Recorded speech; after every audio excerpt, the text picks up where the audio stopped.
Bonjour, bienvenue dans ma bibliothèque. Nous sommes à Montréal le 13 avril 2015. Mon nom est Bruno Lalonde. Aujourd'hui, je vous explique pourquoi la sève du printemps québécois ne descendra pas dans les chaudières. Le printemps québécois n'aura pas lieu. Ça tient à toutes sortes de raisons, dont entre autres à l'impréparation des militants.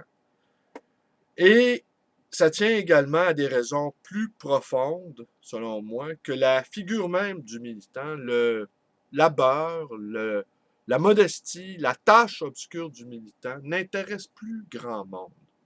Et d'autant plus que certaines causes, parfois, mettent des générations avant d'aboutir. Alors, de s'engager dans un processus pour changer vraiment les choses, cela requiert de l'énergie, du temps, une opiniâtreté, une obstination, une volonté farouche qui fait défaut à la majorité d'entre nous. Et d'autant plus que l'action souterraine du militant est pas spectaculaire. Il arrive parfois que des groupes, des groupes en action moléculaire, lorsque survient un événement majeur, font que les masses entrent en fusion, comme disait Sartre. On l'a vu au printemps 2012, c'est un ensemble de facteurs, et les groupes qui militaient, chacun de leur côté pour des causes ou pour une autre, sont entrés en fusion et ont créé le printemps québécois 2012. 3 ans plus tard, eh bien, force nous est de constater que outre l'impréparation, eh bien, les réseaux sociaux qui ont été à l'origine des révolutions arabes qui ont donné les fruits que nous savons, eh bien aujourd'hui n'agissent plus comme étant un ferment, non pas un ferment, mais n'agissent plus comme un vecteur de mobilisation. Les gens font du militantisme sur Facebook ou sur les réseaux sociaux ou sur YouTube. Cela ne suffit pas. Évidemment, pour se donner rendez-vous à un lieu donné, à une heure donnée, oui, c'est un facilitateur, mais sans plus. Signer des pétitions, c'est le degré zéro de l'engagement politique. Signer une pétition sur Internet, c'est difficile d'en faire le moins possible. Hein? Moi, j'appelle ça signer une pétition sur des réseaux électroniques. Moi, j'appelle ça un selfie idéologique. Ça ne veut strictement rien dire. Alors, le travail de militant, il est harassant, il est pénible, il s'échelonne parfois sur de longues années, fait dans l'obscurité, fait dans parfois le mépris, et on peut mettre plusieurs générations à voir une cause triompher. Et parfois même, certains peuvent en payer le prix très cher. Emprisonnement, meurtre, ça va très loin. Évidemment, si on se joue la révolution sur nos écrans, eh bien, forcément, il ne se passera rien. C'est une des raisons pourquoi j'ai choisi de devenir un militant du Parti québécois, car je pense que l'indépendance du Québec est une révolution qui est à portée de main. Beaucoup des gens de ma tribu, des gens de gauche, disent que de toute façon, un Québec néolibéral indépendant ne servirait à rien. C'est oublier que le Québec subit déjà une tutelle étrangère et que peut-être, vraisemblablement, un Québec indépendant serait assujetti au néolibéralisme.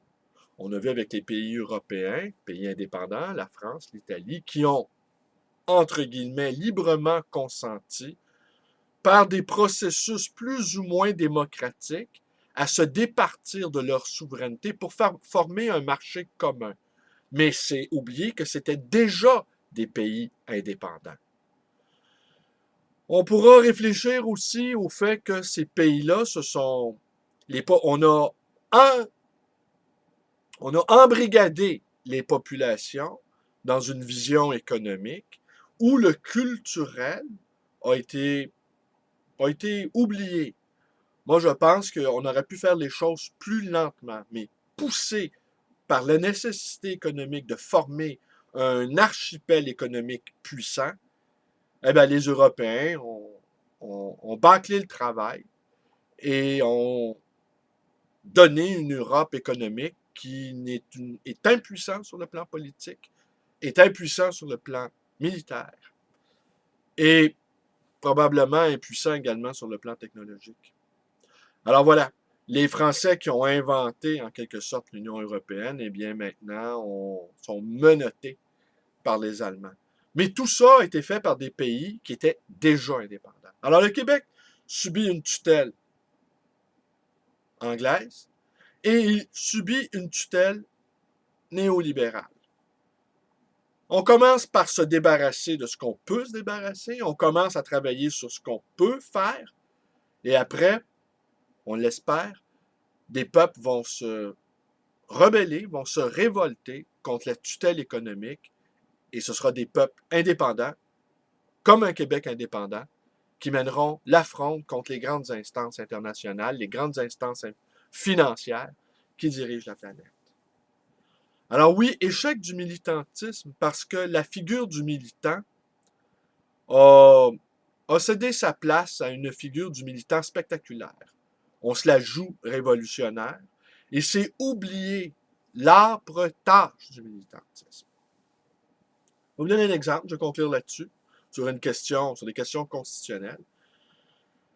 J'ai un ami, professeur d'université, qui fréquente ma librairie, me racontait qu'il y a quelques jours, quelques semaines à peine, son département a organisé une journée d'études afin d'examiner la constitution de l'université. Dans cette constitution, on y trouve qu'aucun étudiant et aucun professeur n'est habilité à les représenter au sein du conseil d'administration.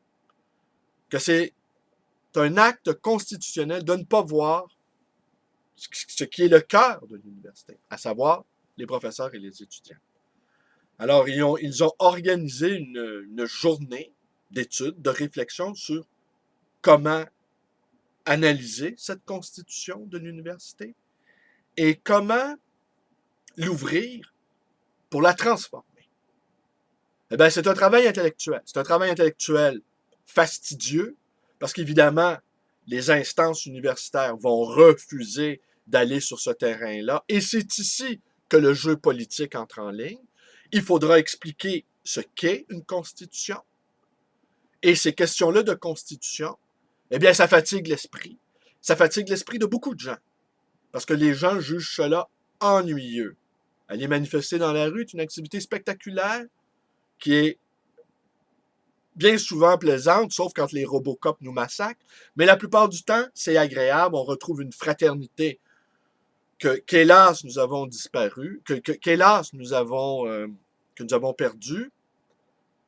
Mais ce qu'il a constaté, cet ami-là, c'est qu'au fond, hormis les professeurs présents, ben, très peu d'étudiants s'intéressaient à cette question de la constitution de l'université. Qu'ils jugeaient cela peu productif. Eh bien, les questions constitutionnelles sont au cœur de la vie politique.